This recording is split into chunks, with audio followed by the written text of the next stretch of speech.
Baie welkom by Fokus. Ek is Lenet Francis Puren. Vanaand saai ons uit op DTT en ons program is ook beskikbaar op YouTube. En volgende Vrydag aand saai ons ook weer uit op SABC 2.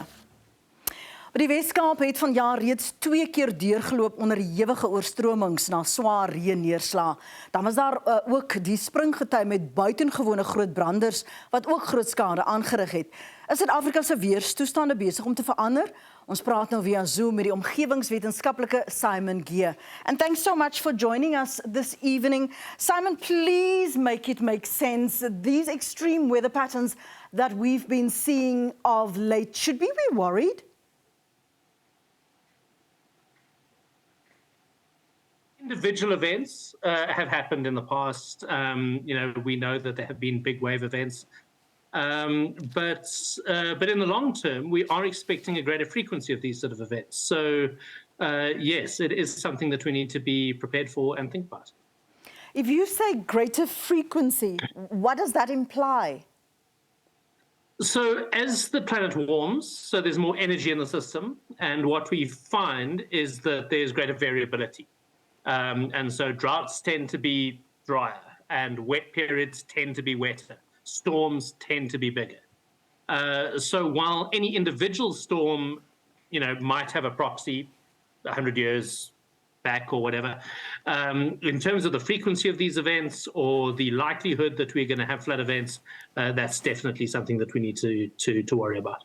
Can a person predict it, though, so that you have measures in place to keep yourself safe and to combat it?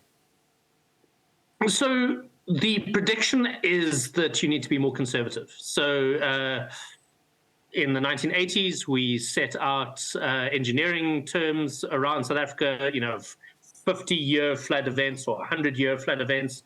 Those lines are no longer valid. You can halve those, basically. Wow. So that what used to be a 50-year flood event or a flood once every 50 years, you would now need to prepare for those once every 10 to 20 years. Similarly, if you're a farmer where you would expect, maybe a significant drought once every 7 to 10 years, you need to be prepared, if not for more frequent droughts, certainly for when those droughts do occur, for them to be far more severe. So it's really, really tricky for individual people to plan. But in terms of large corporations, people like the grain industry or large insurers, they are certainly employing quite sophisticated methods to make sure that they are protected against these events. We know floods and we've been able to manage it, particularly when there's been a crisis. But the severity of what we've seen and the damage to infrastructure and livelihood, for example, when last did we have it on this scale? We do get floods quite regularly in South Africa. KZN gets hit by tropical storms regularly. The Cape gets hit by cutter flows and very, very large cold fronts. But there's a mix of things going on. One of them is absolutely climate change. So these storms are becoming stronger over time.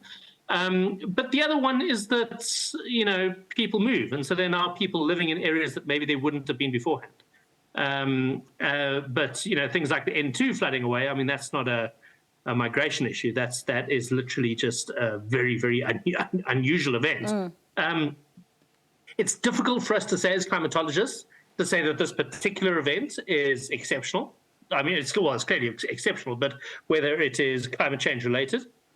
But if we look in 10 years' time or in 20 years' time, and we realize that there's been another 2 or 3 of these events, then we will know that definitely it is climate change related. But for the time being, if you look around the world, it's clear that the weather is playing a larger and larger part in people's decision making and in governance. And of course, you mentioned people moving and living in areas where there wasn't necessarily infrastructure in place. And that in itself puts more pressure on what you can do and if there's a crisis, whether you can reach those people or not. Yeah, so as areas become more heavily populated, they are going to become more vulnerable to human impact flooding. So obviously flooding has happened for thousands of years, but we only really care about it when it impacts people.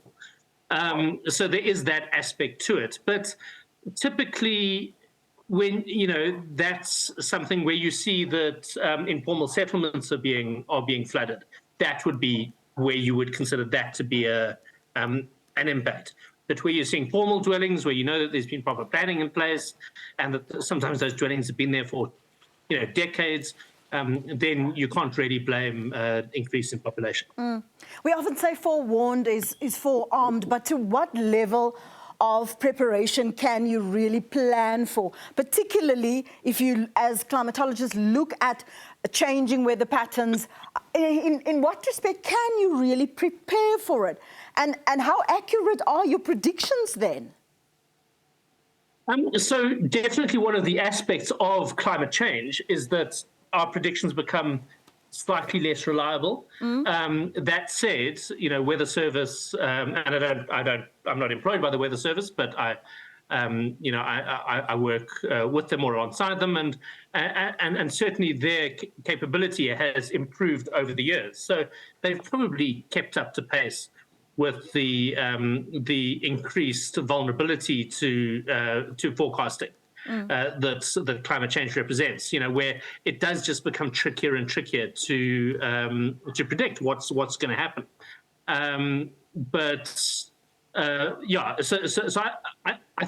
think that's one of the sort of double-edged swords, is that on the one hand, we are expecting things to become a little bit more variable. On the other hand, we are expecting things to become harder to predict. And so when you look at the changing weather patterns as a climatologist, what are you comparing? What are you actually looking at to say with certainty that we foresee that this is going to happen or this is a probability? So what we do is that we look at an average of typically the last 40 years.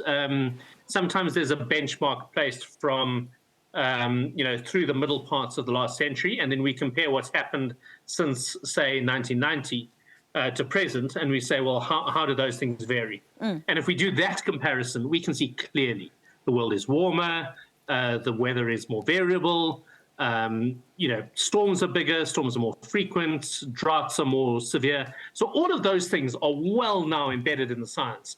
And there was a time, when I first started talking about climate as a guy in my early 20s in the 2000s, I was always saying, oh, we will see in the future and those sort of things. That's not true any longer. Now, any man in the street can see that the weather is changing. That we're seeing month-on-month records being broken around the globe. So it is very much a change in climate that is with us now. And how are we going to address that? Stay with me, please, Simon. Net hierna sit ons die gesprek voort. Daar's nog baie vrae ook oor die weerpatrone in ander dele van ons land. Bly by ons.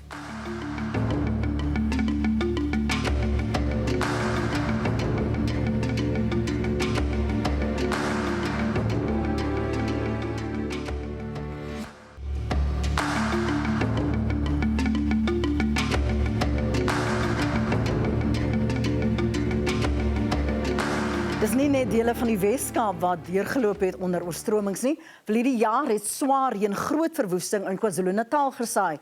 Ons gesels nou verder via Zoom met die omgewingswetenskaplike Simon Geer.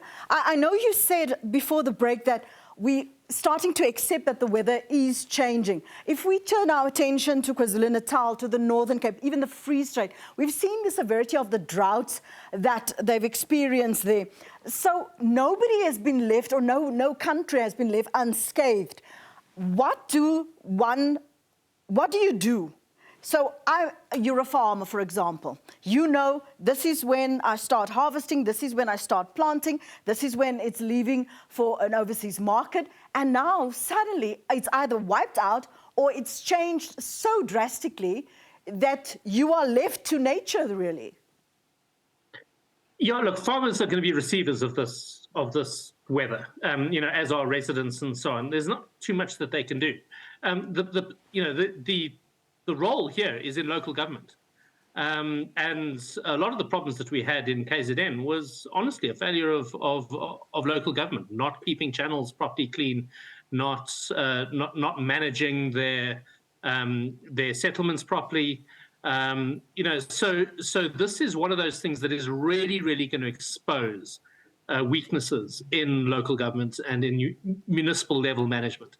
And it is going to require citizens to be very, very activist and to demand of their leaders what they are actually doing above and beyond the absolute basics. It comes to mind the fact that we're struggling with blackouts in South Africa. We're trying to keep our municipalities accountable. In certain municipalities, there's just no service whatsoever. It's just starting to feel like we are literally exposed and sitting ducks, Simon. Yeah, I'm beginning to move slightly beyond my remit. But the truth of the matter is, none of the stuff is magic. If people at municipal level do their jobs in an honest and rational way, none of these problems happen. It really is that simple. And there's not too much more to say to that. It's the resources are there if they're not stolen.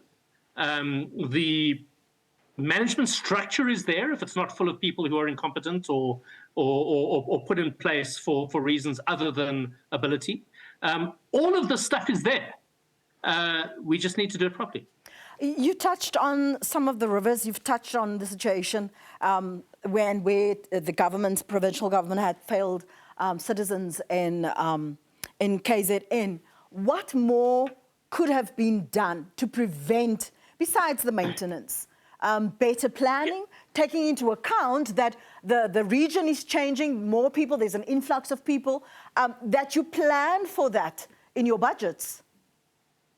Yeah, look, I'll first up say that I'm not an expert in the KwaZulu-Natal area. Okay. I can't comment on individual planning decisions that were made there.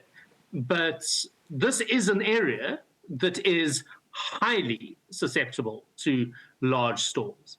And whether that is a provincial function or whether that's a national function, to make sure that things like bridges and roads and settlements, particularly new settlements, are properly protected from those events. That is something that requires proper communication, proper collaboration between different levels of government. And it's not rocket science. Everybody knows that KwaZulu-Natal gets major storms. And not only that, but everyone also knows that these storms are getting worse. And so to engineer against that is not particularly difficult. So your level of expertise is concentrated on the weather. Give us an overview of what you as climatologists have seen, the changes around the world. And in effect, if there has been planning or discussions there, I know the Paris Agreement, there's a lot of talk about climate change, and those that were skeptic about it is now having to acknowledge there are certain things happening and we have no control over it. Yeah, so we certainly have plans in place. So things like the Paris Agreement, we have these lovely plans where we're all going to decrease our carbon footprints and so on. But South Africa, for example, we're struggling to keep the lights on with a grid that is dominated by coal. And coal is literally the easiest way to create electricity. It's not the most environmentally effective way, and certainly for South Africa, it's no longer even the most efficient way. But we know the answers. We need to diversify our energy mix. We need to make sure that we've got plenty of renewables coming online. All of those sort of things. And our record there has been patchy. As a globe, so there's certainly the legislative will there. Everyone has put in commitments to reach certain carbon footprints or whatever. And yet, year on year, every single year, we still produce more carbon dioxide than we did the year before. And we've now had a situation, I think for the last 4 or 5 months, we've had the hottest months for those months on record. So we're clearly failing. And I'm not particularly bullish that we're going to suddenly turn around, to be honest. Ek herinner my, ek het op sosiale media memes gesien wat sê sal in die Wes-Kaap veral sal winter asseblief nou aanmeld omdat dit lente is en hulle het reën en hulle weet nie, ons weet nie meer hoe ons moet aantrek nie. Maar as jy weier kyk en jy kyk wat is in plek in die wêreld, how is this being addressed in the globe regarding climate change? Or are we literally just exposed, as ons net uitgelewer aan wat ander lande sê en doen en ons moet maar net aanvaar, dis moeder natuur wat verander? So globally, you're seeing, blocks like the European Union not lending money to South Africa, for example, if they want to build another coal-fired power station. But also pairing that with really, really generous grants and loans at very, very favorable rates to build renewable energy. So there's a lot of that sort of thing going on. There is an enormous amount of structure in place now to get the global south to start developing a diversified energy mix and to really start pushing against this, or to decarbonizing our economies. So there is stuff happening, but it is one of these things that unless all of us, march together, it is very, very difficult to see a global change, because unfortunately, like South Africa, for example. And we are one of the most carbon expensive economies in the world. We could become carbon neutral tomorrow. But unless other countries also do, it's not actually going to change our experience of climate change. So it is difficult, that we do need to all march together on this. But unfortunately, we can only change our own backyard.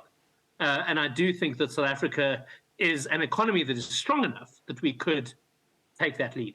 Goed, moenie weggaan nie, net hierna praat ek verder met jou veral oor jou voorspellings vir die toekoms, bly ingeskakel, want die medium en die langtermyn weervooruitsigte is en ook meer slegte of dan goeie weer wat vir ons voorlê. Bly by ons.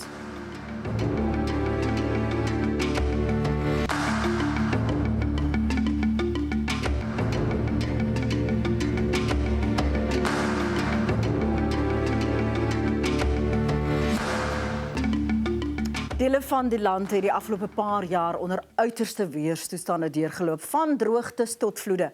Maar wat is die medium en die langtermyn vooruitsigte en watter rol speel klimaatsverandering in hierdie groter prentjie?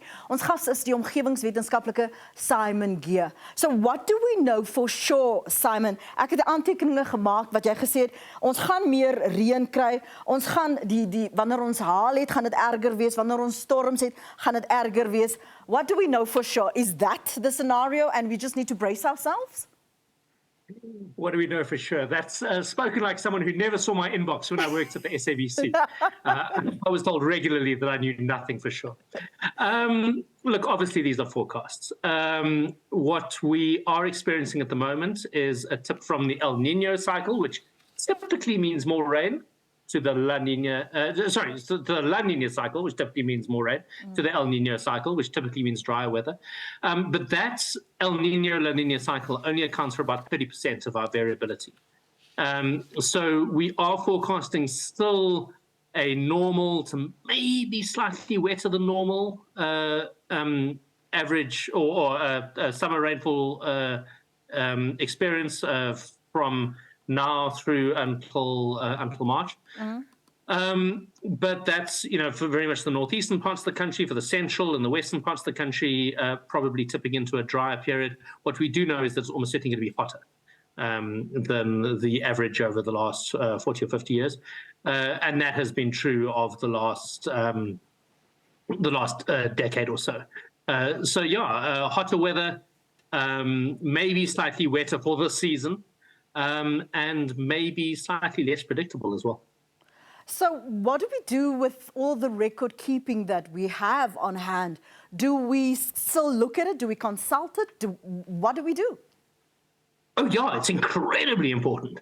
And as we get more sophisticated and our record keeping becomes more sophisticated, it develops a better and better data set for us to predict into the future. So don't get me wrong. When I say that our ability to forecast is deteriorating, as we get better data, so obviously that arms race, continues.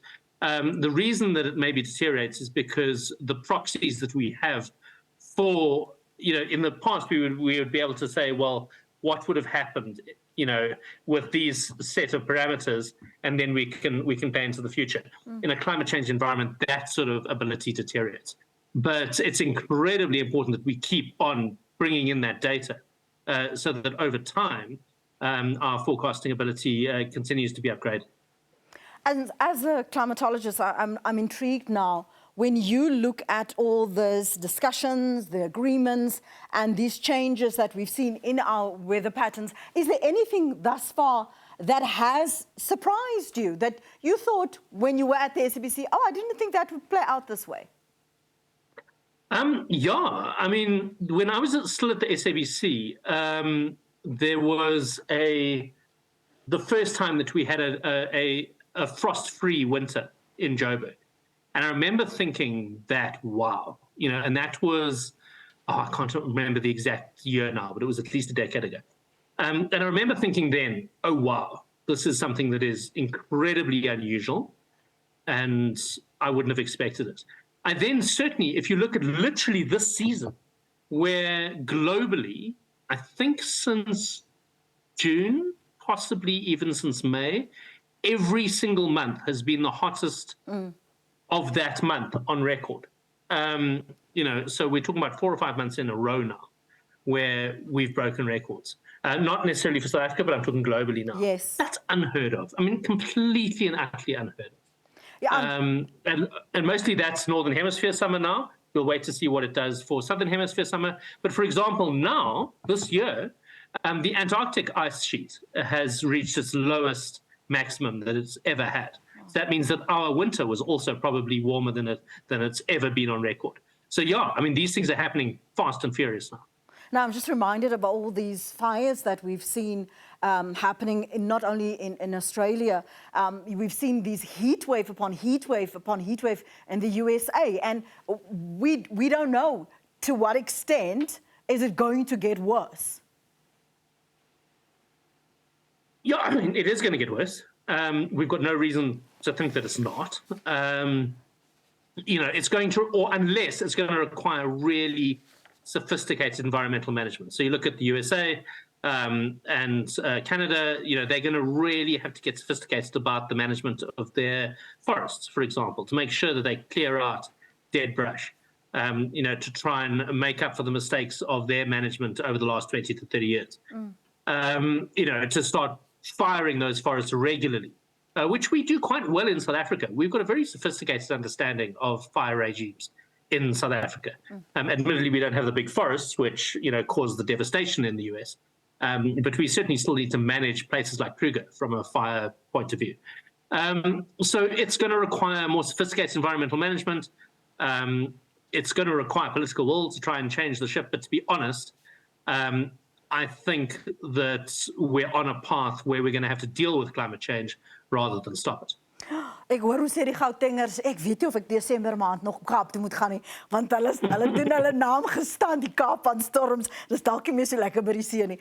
Samen baie dankie dat jy beskikbaar was vanaand vir Fokus. Ons waardeer jou insigte en ook die vergelykings wat jy vir ons getref het. Dis ongelukkig al vir vanaand. Onthou, al die Fokus uitsendings is steeds op YouTube beskikbaar. Soek net onder Fokus SABC en dan die datum van die uitsending. Volgende week Vrydag aand saai ons dan weer uit op SABC 2. En nog ander huishoudelike sake, ons bly steeds beskikbaar op DTT en die SABC nuuskanaal op DTT Lehai is nou ook beskikbaar op SABC+. Maak 'n aantekening daarvan. Besoek ook die webwerf www.sabcplus.com. Daai het jy dit. Ons groet dan tot volgende Vrydag aan. Baie dankie vir die saamkyk. Ons hoop 'n goeie, lekker naweek, veilige naweek vir jou. Totsiens.